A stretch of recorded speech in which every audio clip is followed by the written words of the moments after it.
आदरणीय समणी जी, उपस्थित भाइयों तथा बहनों, उत्तराधार सूत्र का हमारा वाचन चल रहा है। तो सेकंड चैप्टर की हमारी चर्चा चल रही है। सेकंड चैप्टर का नाम है परिसह पविभक्ति। इस चैप्टर में 22 प्रकार के जो साधु जीवन में जो परिसह होते हैं उनका डिटेल से वर्णन किया गया है। उनमें से हमने 12 परिसहों की चर्चा की। आज हम आगे के परिसहों की चर्चा करेंगे। तो सबसे पहला है 13 नंबर का परिसह वध परिसह। हवन संजले भिक्खु मणम पीन पोषे तितिखम परमम नच्चा भिक्खु धम्मम विचिंतये। हवन संजले भिक्खु, भिक्खु यानी भिक्षु, हव यानी हतः, हतः यानी पीटे जाने पर, न संजले, संजले यानी क्रोध न यानी न करे। सपोज कोई साधु को पीटता है यानी मारता है, पीटता, कुछ भी करे, फिर भी संजले यानी क्रोध, न यानी न करे। मणम्पी न पोषे, मणम्पी यानी मन में भी, न पोषे द्वेष न करे। तितिक्षम परमम नच्चा, तितिक्षा को, परम यानी परम, नच्चा यानी जानकर, तितिक्षा यानी क्षमा को परम जान करके, भिक्खु धम्म विचिंते, भिक्षु क्या करे, धर्म का चिंतन करे। धर्म का चिंतन करे यानी मुनि जीवन के 10 प्रकार के धर्म होते हैं। जो 10 लक्षण पर्व मनाते हैं वही 10 धर्म है। मुनि जीवन के श्रमण धर्म के 10 प्रकार हैं। शांति, मुक्ति, आर्जव, मार्दव, लाघव, सत्य, संयम, तप, त्याग, ब्रह्मचर्य, ये 10 प्रकार के धर्मों की साधु जीवन, साधु होते वो उसकी आराधना करते हैं। ये 10 प्रकार के जो धर्म हैं उसमें सबसे पहला धर्म है क्षमा। यानी साधु को क्या रखना होता, क्षमा रखनी होती। कोई उसे पीटे मारे, कुछ भी करे, कोई गाली दे, कुछ भी करे, लेकिन साधु क्या करे, उसको सहन करे।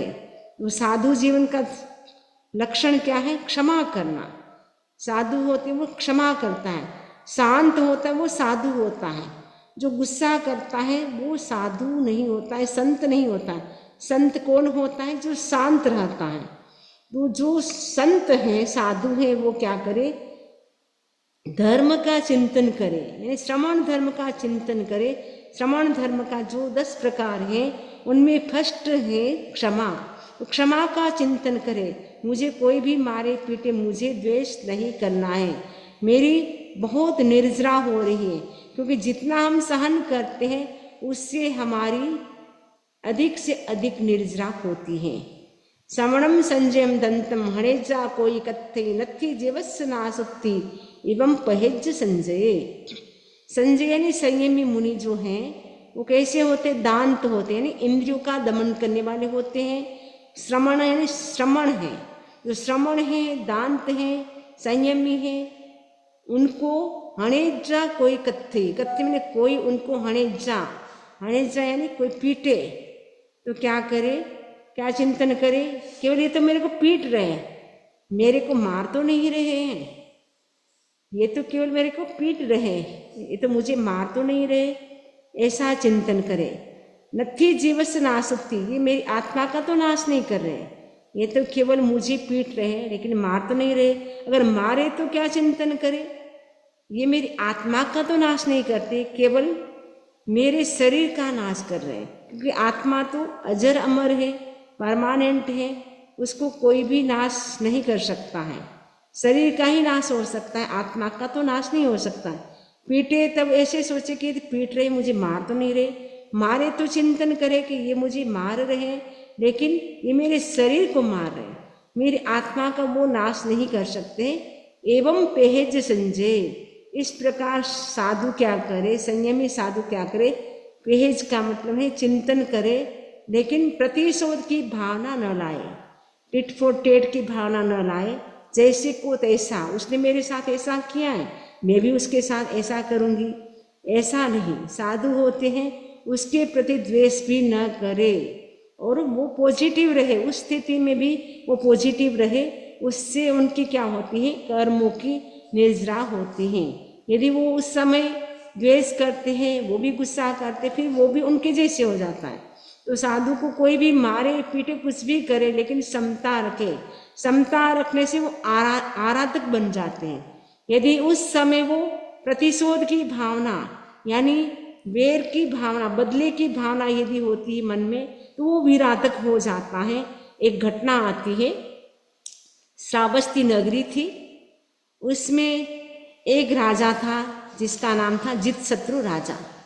जितशत्रु राजा वो राज्य करते थे। उनकी वाइफ का नाम था, रानी का नाम था धारिणी। उनके पुत्र का नाम था स्कंदक। तो स्कंदक थोड़ा बड़ा होता है, वो साधु के पास जाते हैं और श्रावक के जो 12 व्रत हैं उनको स्वीकार करते हैं। और कुछ बड़े होने के बाद उनको संसार से वैराग्य हो जाता है। मुनि सुव्रत मुनि पधारते हैं, उनकी देशना सुन करके उनको वैराग्य हो जाता है। और उनकी जो एक बहन थी, उनका नाम था पुरंदर यशा। पुरंदर यशा की शादी, जो गांव का नाम था कुंभकार गांव, कुंभकार सिटी का नाम क्या था, कुंभकार, कुंभकार सिटी थी। उनमें एक दंडकी नाम का राजा था। दंडकी नाम के राजा से उनकी शादी की, बहन की, यानी स्कंदक की जो बहन थी पुरंदर यशा, उनकी शादी किसके साथ की, दंडकी राजा के साथ की। और उनके पुरोहित का नाम था पालक पुरोहित था। पुरोहित का नाम क्या था, पालक था। पालक, जो पालक की सब्जी बनाते वो पालक उसका नाम था। तो पालक पुरोहित था, दंडकी राजा था, बहन की शादी हो जाती है। कुंभकार गांव का नाम था कुंभकार। एक बार क्या होता है, अभी स्कंदक दीक्षा नहीं ली, केवल श्रावकों के व्रतों को स्वीकार किया है। उस समय एक बार क्या होता है, जो पालक पुरोहित है वो उस नगरी में आता है और भरी सभा में जितने भी साधु, साधुओं की, मुनियों की क्या करता है, वो निंदा करता है, अवर्णवाद बोलता है। तो स्कंदक को अच्छा नहीं लगता, क्योंकि स्कंदक तो श्रावक था, श्रावक की 12 व्रतों को स्वीकार कर लिया था, उनको अच्छा नहीं लगा।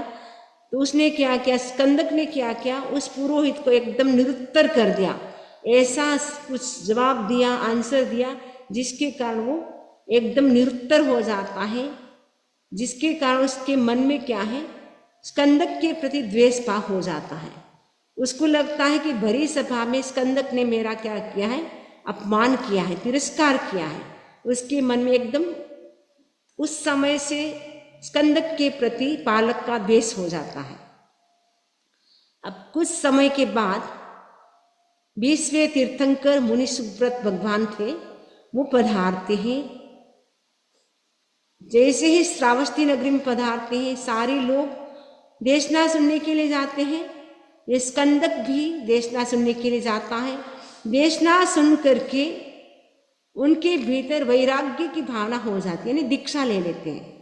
दीक्षा ले लेते हैं। दीक्षा लेने के बाद अध्ययन करते हैं, 11 अंगों का, 12 उपांगों का सब अध्ययन करते हैं। अध्ययन करने के बाद तीर्थंकर जो मुनि सुव्रत भगवान थे, उनको लगा ये बहुत योग्य हैं।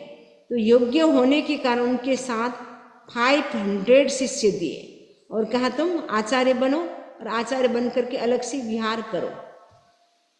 वो विहार कर रहे हैं। इधर क्या होता है, एक दिन स्कंदक के मन में आता है, मेरी बहन जिनकी शादी कुंभकार नगरी में हुई है, मुझे उस गांव में जाना चाहिए। तो उनके भी आचार्य थे, उनसे वो पूछते कि मुझे अब अपने गांव, अपने बहन के गांव में मुझे जाना है। तो आचार्य ने कहा कि वहां जाने से आपको क्या हो सकता है, मारणांतिक कष्ट हो सकता है। तो मारणांतिक कष्ट होगा वो तो ठीक है, लेकिन उसमें हम आराधक बनेंगे या विराधक? तो 500 शिष्य में से तुम लोग टोटल 500 हो, उनमें से शिष्य जो है तुम्हारे वो सब के सब आराधक बनेंगे, लेकिन तुम विराधक बनोगे। उसने सोचा सारे शिष्यों का कल्याण होगा, एक में विराधक बनूंगा, उससे क्या फर्क पड़ेगा। तो मना करने पर भी वो जाते हैं और वहां पे वो दंड की राजा थे, उनका पुरोहित था पालक। पालक को लगा, क्योंकि पालक को उस समय से स्कंदक के प्रति द्वेष था, उसने सोचा अब अच्छा अवसर मिला है, बदला लेने का अच्छा अवसर मिला है, ऐसा चिंतन करके वो क्या करता है, जहाँ मुनिराज उद्यान में विराजे हुए थे उसके चारों ओर क्या करते थे, शस्त्र गाड़ देते हैं।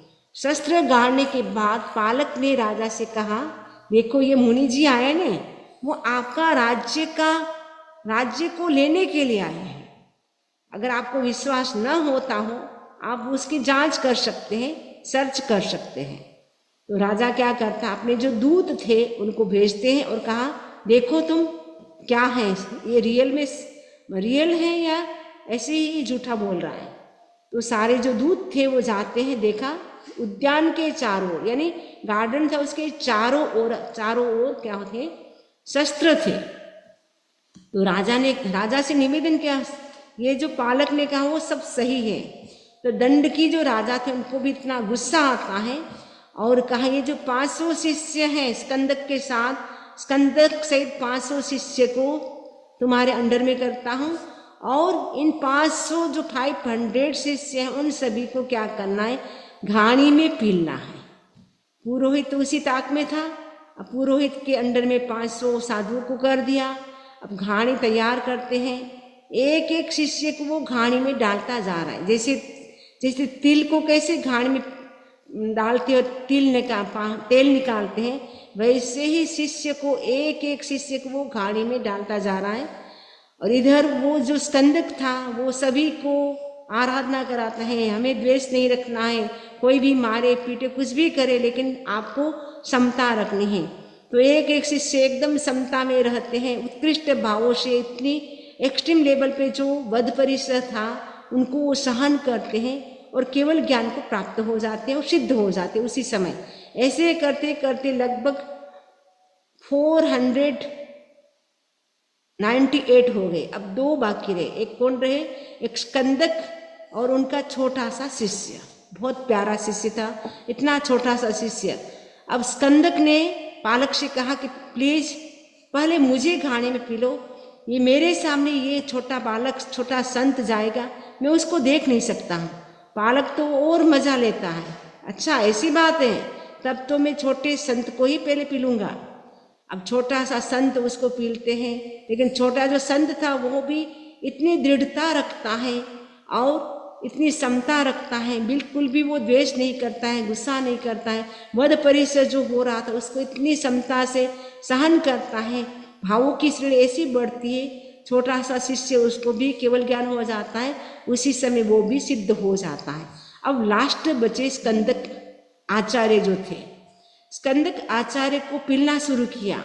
उस समय वो भूल गए, सबको तो शिक्षा दी थी किसी को द्वेष नहीं करना है, क्रोध नहीं करना है, लेकिन उनके मन में अब प्रतिशोध की भावना जागृत होगी कि ये पालक कैसा है, पापी, इसने मेरे 500 शिष्यों को गाड़ी में पील दिया है। अब वो निदान कर देते हैं, यदि मेरी तपस्या का फल हो तो मैं क्या करूं, ये जो पूरा जो जनपद है, पूरी नगरी है, उसको मैं जलाने वाला बनूं, ऐसा वो निदान कर बैठता है। उसके कारण वो अग्निदेव बनता है। भवनपति देव में एक अग्निदेव है, अग्नि कुमार नाम के वो देव बनते हैं और देव बन करके पूरी नगरी को वो जला देते हैं। कहने का मतलब है वध परिसर को सहन किया, आराधक बने और मोक्ष गए। और वध परिसर को स्कंदक ने सहन नहीं किया, द्वेष भाव रखा, प्रतिशोध की भावना जागृत हुई, जिसके कारण विराटक हो गए। विराटक होने से उनकी गति भी भवनपति देव बन गई। यदि वो विराटक, यदि द्वेष नहीं करते, बदले की भावना उनके भीतर नहीं होती, तो वो भी आराधक बन करके मोक्ष को प्राप्त कर सकते थे। ये यानी इस परिसर में ये हमें प्रेरणा देते हैं कि हमें कोई भी कुछ भी करे, लेकिन हमें क्या करना है, समता रखनी है।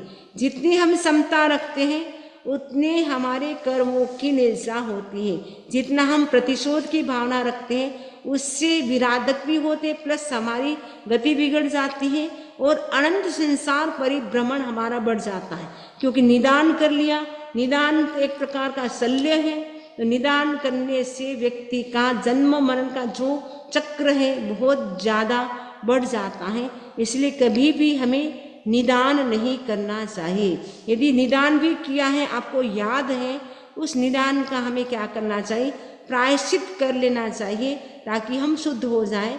लेकिन निदान हमें किसी भी वस्तु का, व्यक्ति का नहीं करना चाहिए, न मारने का करना चाहिए, न पाने का करना चाहिए। तो वध परिसर को सहन करने से 500 शिष्यों का तो मोक्ष हो गया। एक आचार्य जो विराधक बन गए, उन्होंने वध परिसर को सहन नहीं किया। यद्यपि उनको भी पिला गया, भयंकर कष्ट सहन किया, लेकिन उस समय द्वेष का भाव आ गया, गुस्सा आ गया, जिसके कारण उनकी गति बिगड़ गई और विराधक बन गए। हमें क्या करना, आराधक बनना है, हमें विराधक नहीं बनना है। यदि आपका भी कोई एनिमी है, शत्रु है, किसी के प्रति आपका द्वेष है, तो उसको आज से क्या करना है, हमें क्लीन करना है, द्वेष नहीं रखना है उसके प्रति। संवत्सरी महापर्व आ रहा है, उस दिन तो अवश्य ही उनके साथ हम क्या कर ले, खमत खामना कर ले, द्वेष न रखें। यदि द्वेष रखेंगे तो उस द्वेष की क्या हो जाएगी, गांठ बन जाएगी। पहले तो जो गुस्सा होता है, गुस्सा द्वेष में कन्वर्ट होता है, द्वेष वैर में कन्वर्ट हो जाता है। तो कहा जाता है क्रोध की मेमोरी तो 2-3 दिन तक रहती है और द्वेष की मेमोरी 2-3 महीने तक रहती है, लेकिन जो वैर की जो मेमोरी होती है वो 900 भव तक रह सकती है। मतलब कई भव तक वो साथ में रहती है, फिर साथ साथ में हमारा जन्म होता है। इसलिए हमें क्या करना है, किसी के प्रति आज तक अपनी लाइफ में आपको जो याद है, जब से समझ शुरू की है, उसके बाद का आप देखें कि कहीं हमारा किसी के प्रति द्वेष भाव तो नहीं है। यदि है तो हमें क्या करना है, संवत्सरी महापर्व के दिन उसको क्या करना है, क्लीन करना है। क्षमा के पानी से हम उसको क्लीन करना है। क्रोध तो आग है, आग को हमें शांत करना है, क्रोध रूपी आग को हमें शांत करना है। तो क्षमा का जल चाहिए, क्षमा के जल से हमें क्या करना है, उसको शांत करना है। और हमारा जो अनंतानुबंधी कसाय भी उसके साथ खत्म होगा, उसके बाद हमें सम्यक्त की प्राप्ति हो सकती। जब तक किसी के प्रति द्वेष भाव है, यदि 1 साल बीत गया, उसके बाद भी आपने खमत खामना नहीं किया है, क्षमा याचना नहीं मांगी है, क्षमा याचना नहीं की है, उससे क्या होता है, हमारा सम्यक तो रत्न चला जाता है, क्योंकि वो अनंतानुबंधी कसाय में कन्वर्ट हो जाता है। 1 साल से अधिक किसी के प्रति द्वेष भाव रह जाता है तो वो अनंतानुबंधी कसाय में कन्वर्ट हो जाता है, जिसके कारण सम्यक्त्व का नाश होता है। तो यदि हमें सम्यक्त्व को प्राप्त करना है तो हम क्या करें, क्षमा करें, सबसे क्षमा करें।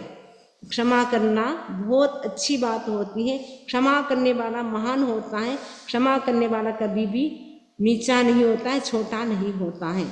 तो सबसे करना है। 84 लाख योनि से तो हम करते ही करते हैं, लेकिन हमें उनसे पर्टिकुलर करना है जिसके साथ हमारी अनबन हुई है।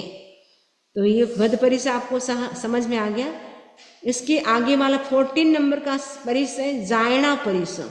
जायणा का मतलब याचना, याचना यानी मांगना, क्योंकि साधु को सब चीज मांगनी होती है, अपनी उनको कुछ भी, उनके पास अपना कुछ भी नहीं होता है, सब चीज मांग मांग करके हमको लानी होती है। तो मांगना भी सरल नहीं है, मांगण मरण समान है, मत कोई मांगो भीख, यानी मांगना भी एक प्रकार का मरण के समान है, इसीलिए किसी को भीख नहीं मांगनी चाहिए।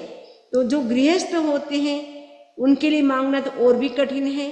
अगर वो मांगेगा, किसी के पास जाएगा तो सामने वाला व्यक्ति से बात भी नहीं करेगा, यदि बात करेगा तो उसका अपमान करेगा, तो मांगना बड़ा कठिन है। तो ये एक प्रकार का याचना जो परिसर है, उससे व्यक्ति का अहंकार कम होता है, क्योंकि वो तब मांग सकता है जब वो झुकेगा, बिना झुके वो मांग भी नहीं सकता है। इसलिए याचना परिसर से क्या होता है, व्यक्ति का अहंकार खत्म होता है।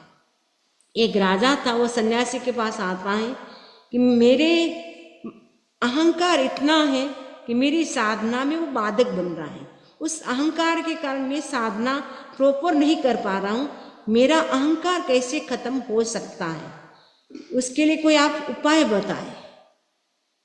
तो आचार्य पहुंचे हुए थे, उन्होंने कहा आपके लिए उपाय बताऊंगा वो बहुत कठिन हो जाएगा, हार्ड हो जाएगा, आपके लिए वो काम करना कठिन हो जाएगा। आचार्य ने कहा ऐसा क्या है, मैं नहीं कर सकता था कि नहीं, आपसे बहुत कठिन होगा, तो कि क्या उपाय है आप बताएं प्लीज, बहुत रिक्वेस्ट करते हैं। आचार्य ने कहा आपको क्या करना है। राजा था, राजा से कहा आपको अपने ही नगरी में भिक्षा के लिए जाना है, मांगने के लिए, भिक्षा के लिए जाना है। पात्र लेकर के आपको क्या करना है, मांगने के लिए जाना है। अभी साधु नहीं है, वो राजा है। राजा सोचता कि मैं अपने राज्य में जहाँ मेरे को इतना रेस्पेक्ट मिलता है, अपने राज्य में मैं कैसे मांग सकता हूँ। गुरु ने कहा बस यही उपाय है अगर आपको अहंकार को खत्म करना, और कोई उपाय नहीं उसके लिए। राजा गुरु की बात को स्वीकार करके वो मांगने के लिए जाते हैं। अब कोई उनको धक्का देते हैं, कोई उनके ऊपर कोई गाली बोलते हैं, तो राजा क्या करता है, सबको एकदम समता से सहन करते हैं। और शाम के टाइम गुरु के चरण में उपस्थित हुए, गुरु से कहा आज मैंने पा लिया, जिसको पाना था वो पा लिया। आज मेरा अहंकार जो मेरे को खत्म करना था, आज मैंने अपने अहंकार को खत्म कर दिया है। तो अहंकार को यदि खत्म करना है तो हम क्या कर, दूसरों के सामने यदि मांगते हैं तो अहंकार भी हमारा खत्म हो जाता है। और जो मगन मुनि थे, तेरापन धर्म संघ के मंत्री मुनि थे, वो कई बार कहा करते थे अहंकार किस चीज का, साधु को अहंकार किस चीज का। हम कितनी बार तो हम बेर की गुठली बन करके पैरों के नीचे रौंदे गए, क्योंकि कई योनियों में घूमते घूमते कभी हम वनस्पति कायन में भी बोर बन गए। तो बोर की को जो गुठली होती है वो लोग क्या करते, बोर तो खा लेते, गुठली फेंक देते हैं, तो वो पैरों में आती रहती है। तो हम कितनी बार बेर की गुठली बन गए और हम कितनी बार पैरों के नीचे रोनते रहे, हमारे ऊपर कितने लोग चलते रहे। तो अब अहंकार किस चीज का है, तो अहंकार हमें नहीं करना है। तो याचना परिश्रम में सबसे पहला अहंकार खत्म होता है। दुक्करम खलु वो नित्यम, हे भो हे ओहो। नित्यम ने हमेशा, अणगार से भिक्षुणो, जो अनगार है भिक्षु है उनके लिए दुक्करम है, क्या है, दुष्कर क्या है, याचना परिश्रम दुष्कर है, मांगना बड़ा कठिन है। सबम से जायम होई, सब कुछ क्या होता है, जायम ने याचित होता है, यानी साधु के पास जो भी चीजें होती सब मांगी हुई होती, अपनी कुछ भी नहीं होती है, क्योंकि साधु के पास कोई बैंक बैलेंस नहीं होता, उनका अपना कोई घर नहीं होता है, न कोई जॉब करते न बिजनेस करते, जो कुछ भी लाते हैं वो मांग करके ही लाते। इवन सुई भी होती, निडल भी होती, वो भी मांग के लाना होता है, मिट्टी भी होती वो भी मांग के लानी होती है। उनका अपना कुछ भी नहीं होता है। नथी किंची अजायम, यानी अयाचित, यानी बिना मांगा हुआ, नथी किंची, कुछ भी नहीं होता है, सब कुछ मांगा हुआ ही होता है। याचना परिश्रह, तो उसको सहन करने से भी व्यक्ति बहुत निर्जरा कर लेता है। गोरग पवित्रस पाणी नौ सुपसारे, सेव अगार वासुति ई भिक्खु न चिंते। गोरग पवित्रस, गोश्री के लिए, प्रविष्ट मुनि के लिए, पानी यानी हाथ को, सुपसारे पसारना, नो सरल नहीं है, ने पसारना माने हाथ फैलाना पड़ता है। भिक्षा आपके घर सूझती है क्या, पूछना पड़ता है, पात्रे मानते हैं। तो वो गोश्री के लिए, प्रविष्ट मुनि के लिए, गृहस्थों के सामने हाथ पसारना वो सरल नहीं है। इसलिए वो कई साधु क्या सोचेंगे, अगार वासु से हो, इससे तो अगार यानी गृहस्थ वासी अच्छा है, गृहस्थ में रहना ही अच्छा है। ऐसे साधु बनने से क्या फायदा है, घर घर मांगने के लिए जाना पड़ता है, छोटी चीज भी मांगना पड़ता है, बहुत कठिन चीज है। इससे तो अच्छा है गृहस्थ जीवन ही अच्छा है, क्योंकि वहाँ सब कुछ अपना होता है, अपनी जॉब होती है, अपना घर होता है, अपनी फैमिली होती है, कुछ भी मांगना नहीं पड़ता। यहाँ तो सब चीज़ मांग मांग के खाना, मांग मांग के कपड़े लाना, मांग मांग के पानी लाना, सब कुछ मांग मांग के करना, ये कितना कठिन चीज़ है। इससे तो अगार वासु से हो, इससे तो अगारवासी यानी गृहवासी अच्छा है, कल्याणकारी। ये भिक्खु न चिंते, मुनि ऐसा चिंतन न करे, यानी मांगने जाना पड़े तो भी भिक्षु को यानी साधु को, संत को ऐसा चिंतन नहीं करना है। इससे तो गृहस्थ जीवन ही अच्छा है। ये याचना परिसह हो गया। अब 15वां है अलाभ परिसह। अलाभ का मतलब होता है प्राप्त न होना, लाभ यानी प्राप्त होना, मिलना।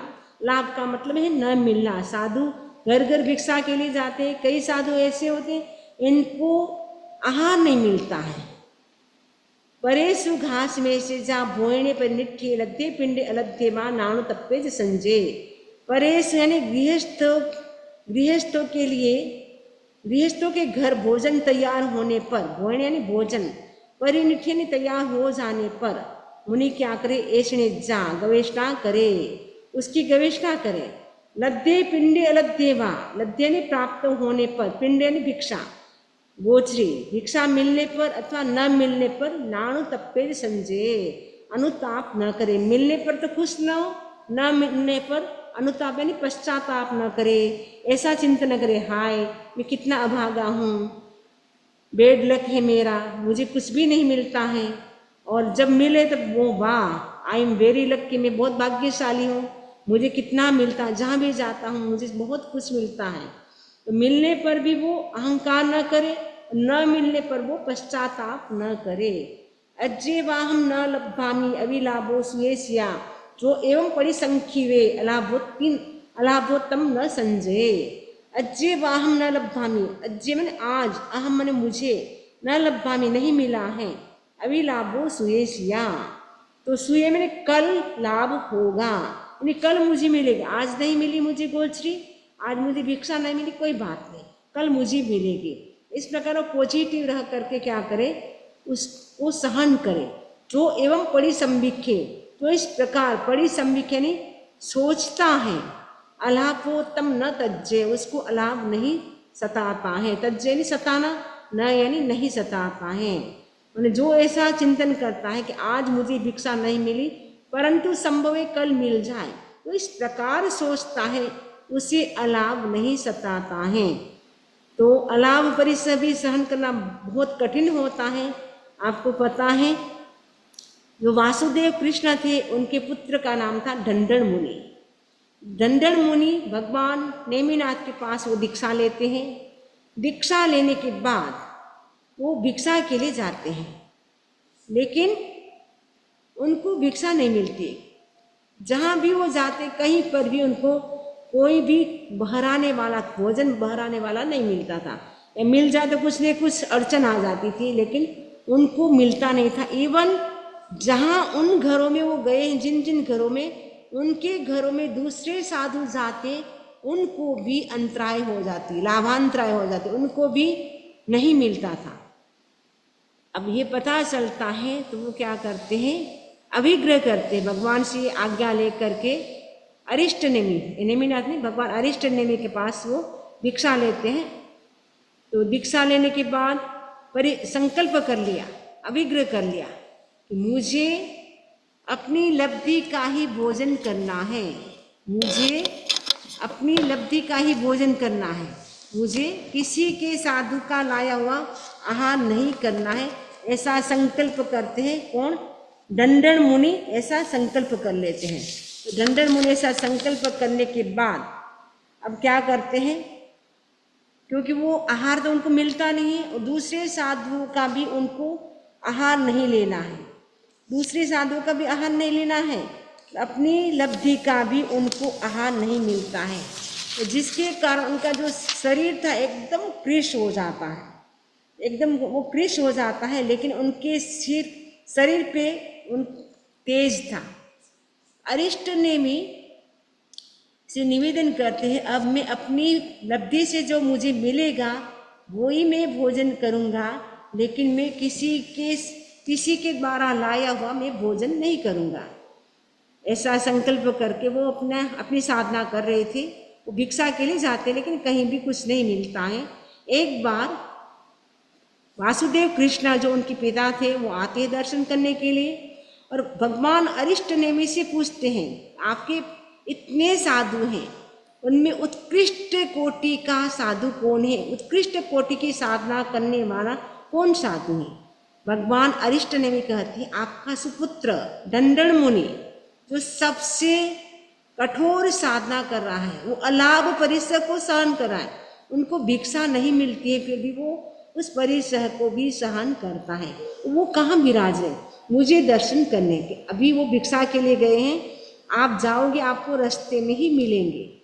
तो कृष्ण जी जाते हैं, रास्ते में देखा दूर से कोई अनगार आ रहे, एकदम दुबले पतले हैं लेकिन मुख पे बहुत तेज है। वो जैसे ही देखते हैं हाथी से नीचे उतरते हैं, उनको वंदन करते हैं तिकुत्तों के पाठ से, और इधर पास में ही एक सेठ का घर था और वो पास में एक हलवाई भी था, तो वहाँ पे मोदक बने हुए थे।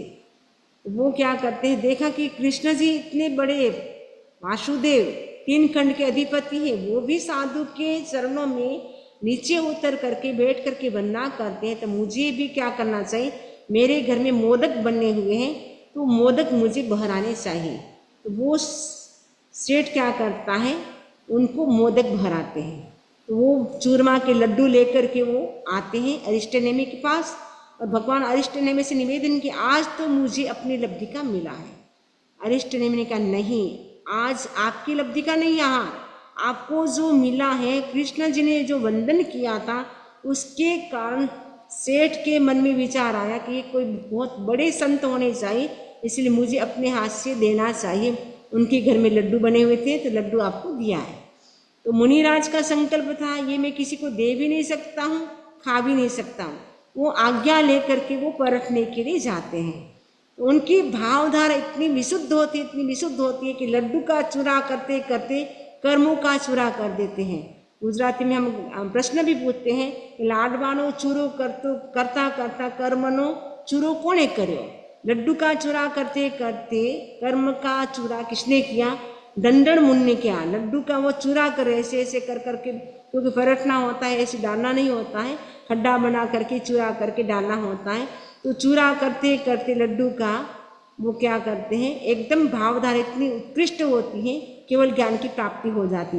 यानी अलाभ परिसर को सहन किया तो उनको केवल ज्ञान की प्राप्ति होगी। इसलिए साधु को अगर नहीं भी मिलता है कभी तो कोई बात नहीं, सहज ही मेरे आज उपवास हो गया, तपस्या होगी, ऐसा चिंतन करके वो क्या करे, उस अलाभ परिसर को भी वो सहन करे। नच्चा उप इयम दुखम वेणाय दुहट्टिये अधीनो थावे पन्नम पुट्टो तत्तया से। अब परिसर 16 नंबर का रोग परिसर। रोग, इस संसार में कितने प्रकार के दुख हैं, भगवान महावीर स्वामी कहते हैं 4 प्रकार के दुख हैं। जन्म दुखम जरा दुखम रोगाय मरणानी अहो दुखो संसारो जत की संति जंतवो। इस संसार में सबसे बड़े 4 दुख हैं, वो संसारी सभी जीवों के हैं। कोई भी ऐसा जीव नहीं, ऐसा प्राणी नहीं जिनको ये 4 प्रकार के दुख न हो। पहला दुख है जन्म का, यानी बर्थ जो होता है उस समय भी भयंकर पेन होता है, इसलिए उसको भी दुख कहा गया है, जन्म को भी दुख कहा गया है। जन्म दुखम जरा दुखम, जरा यानी ओल्ड एज भी अपने आप में एक दुख होती है, क्योंकि ओल्ड एज में व्यक्ति परवश हो जाता है, अपने आप से कुछ नहीं कर पाता है, वो भी उसको बड़ा भार लगने लग जाता है। ओल्ड एज भी, ओल्ड एज को भी दुख कहा है।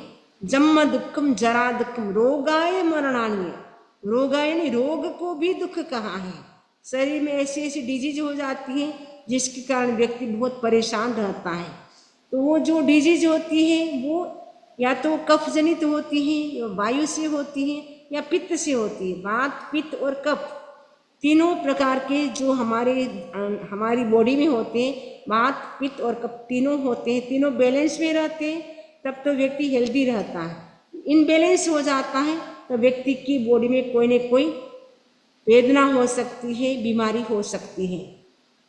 तो रोग को भी दुख कहा है, और मृत्यु तो सबसे बड़ा दुख है।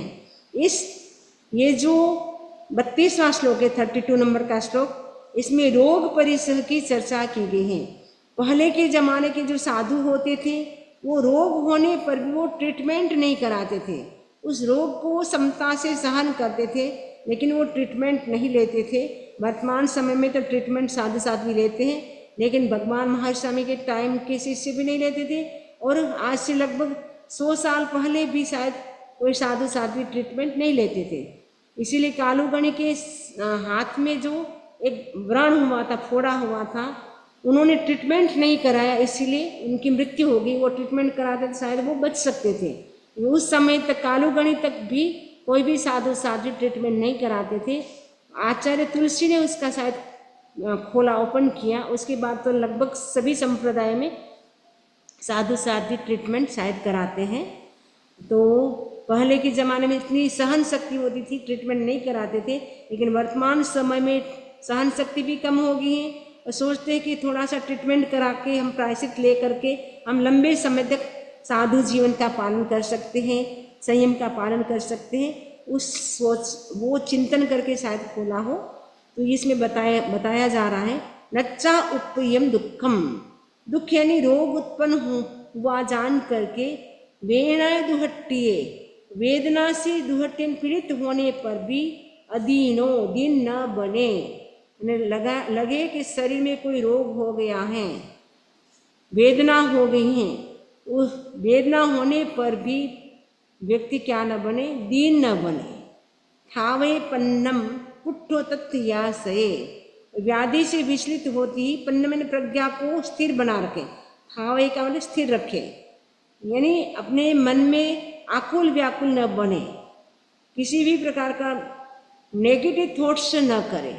पुट्ठो तत्यासये, और जो पुट्ठो जो हमें वेदना आई है, जो दुख आया, उनको क्या करे, अह्यास यानी समता से सहन करे। जो भी शरीर में रोग आया है, कष्ट आया, उनको क्या करे, समता से सहन करे, लेकिन उसमें वो व्यक्ति क्या करे, अधीर न बने, पेशेंस रखे। तेगिच्छम नाभिनंदे जा संचिखत गवे से ऐसम खूतस्स सामन्नम जमन कुजान कारवे। अत्त गवे से यानी आत्म गवेशक मुनि, तेगिच्छ में चिकित्सा की, न अभिनंदे जानी अनुमोदना न करे। उस समय भगवान महर्षि स्वामी के टाइम के शिष्य थे। उस समय भगवान महर्षि स्वामी कहते हैं कि चिकित्सा का भी अनुमोदन न करे। चिकित्सा कराना तो दूर, तुम चिकित्सा करा लो, उसका भी अनुमोदन न करे, यानी आपने चिकित्सा कराई बहुत अच्छा किया, उसका भी अनुमोदन न करे। ऐसम खूतस्य सामान्यम, उसका सामान्य यही है।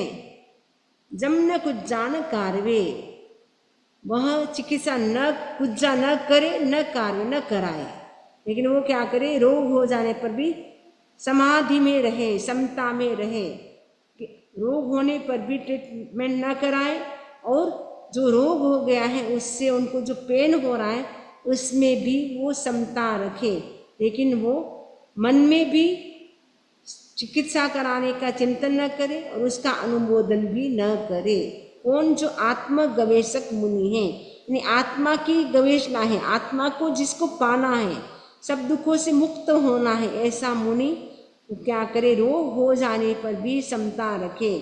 उसका सामान्य यही है कि वह रोग उत्पन्न होने पर भी चिकित्सा न करे, न कराए। इस प्रकार हमारे 16 परीक्षा कंप्लीट हो गए। इससे संबंधित किसी को कोई प्रश्न हो तो पूछ सकते हैं। ओम अरहम, ओम अरहम। तो मैं अनम्यूट करती हूँ सभी को।